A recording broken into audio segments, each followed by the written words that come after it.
네, 인천 서구병 노을이 가장 아름다운 정서진의 도시 검단에서 온 무경종입니다.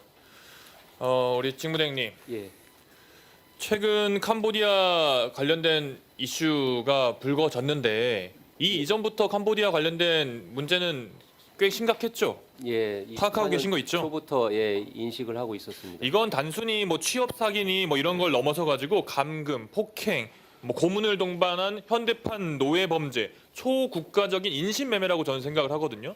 한번 차트를 보시죠. 그랬는데 이 피해 신고 현황을 좀 보니까 2021년, 22년, 23년과 2024년 차이를 보십시오. 17건의 신고에서 220건의 신고로 늘어났습니다. 즉 오늘 어제의 이야기가 아니라 2024년부터 이미 많은 트리거들이 작동하고 있던 거 아닙니까? 예, 그런데 과연 경찰에서는 얼만큼 대응을 잘했는지 제가 살펴보니까 2025년에도 이 미얀마에서 벌어진 일들, 태국으로 취업 유인은 납치되고 보이스피싱, 온라인 사기, 뭐 말레이시아, 미얀마, 라오스, 태국 정말 많은 사례들이 이미 있었습니다. 뭐 우리가 잘 알고 있는 유명한 뭐 드라마인 뭐 범죄 모범 택시나 영화 중에 범죄도시 시리즈 같은 경우도 다 이런 데에서 모티브를 따와서 만든 드라마이고 영화인 거 다 알고 있지 않습니까? 예. 그런데 경찰에서 제출받은 자료를 보니까 다음 슬라이드. 지금 해외 경찰 파견 얼마나 했는지 보니 2025년에 79명인 현재 79명인데 오히려 이전보다 줄어들었어요. 이거 정말 문제 있는 거 아닙니까, 대행님? 예, 문제 있는 거죠? 예. 파악을 하고 있는 것이고 예, 대책을 세우고 있을 거라고 믿습니다. 예, 2026년도 예산을 그래서 어떻게 세웠나 저희가 받아보니까 2026년도에 해외 주재관 등 운영비를 7,800만 원을 오히려 줄였고 마약, 보이스피싱 등 해외 거점 범죄 조직 검거 작전 수행에 예산을 어떻게 2026년 예산을 세우고 계신가 봤더니 작년과 동일해요. 이거 어떻게 된 겁니까 도대체? 왜 발등에 불이 떨어졌는데 불을 끄는 게 아니라 오히려 불을 키우고 있습니까 도대체? 이렇게 경찰이 주저하는 사이에 캄보디아에서 그 범죄 단지에 있는 사람들이 그 범죄자들이 이미 막 옮기고 있고 거처를 옮기고 있는 영상들이 막 벌써 나오고 있어요. 한국인을 겨냥한 해외 범죄 집단이 도망가고 있는 겁니다 벌써 이미.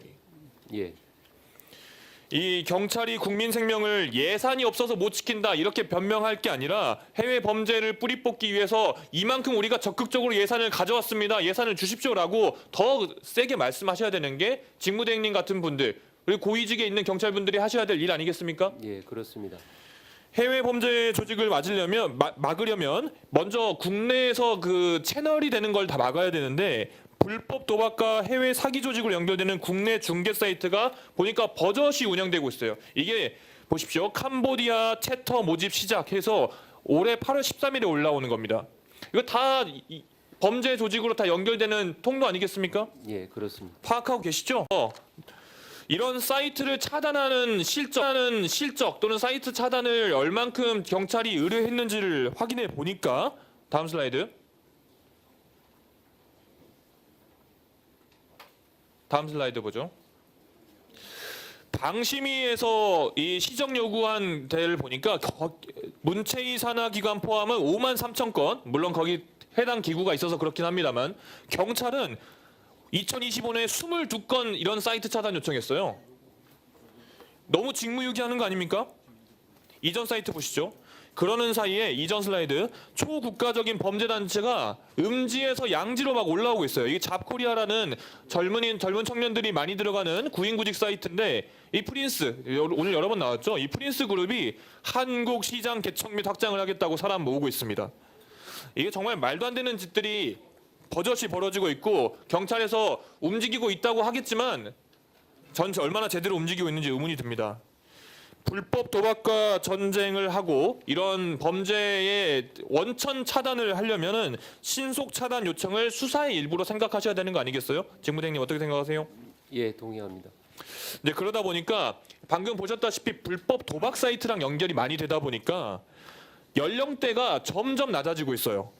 이 청소년 사이버 도박 현황을 저희가 살펴보니 이 도박 빚을 갚으려고 뭐 무인 매장을 턴 고교생들도 그렇고 온라인 도박에 계속 무방비로 노출되어 있습니다. 이게 되게 다각화되게 범죄와 연결이 되고 있는 겁니다.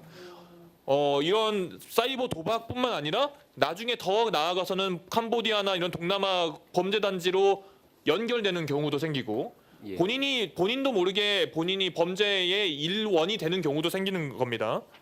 이러다 보니까 SNS나 이런 불법 사이트 속에 있는 배너들에 좀 집중을 해봤는데요. 다음 PPT. 이 불법 컨텐츠 사이트, 흔히 말하는 이제 불법 음란물이나 여러 가지 뭐 토토 사이트, 불법 토토 사이트들 가면은 이런 수많은 배너들이 떠 있습니다. 이런 곳을 통해서 우리의 젊은 청년들, 더 나아가서 청소년들까지도 범죄와 계속 연결되고 이게 나아가고 쌓이고 쌓여서 경찰이 조금 부족하게 또는 소극적으로 대응하는 사이에 캄보디아에서 이런 많은 상황들이 벌어졌다고 저는 분석하고 있습니다. 이런 사태가 사후 약방문이 되지 않으려면 근본부터 바꿔야 되고 경찰이 땜질식으로 하면 안 되고 정말 혁신적으로 전략을 바꿔야 된다 생각합니다. 경찰 직무대행님 그렇게 예, 그렇게 하겠습니다.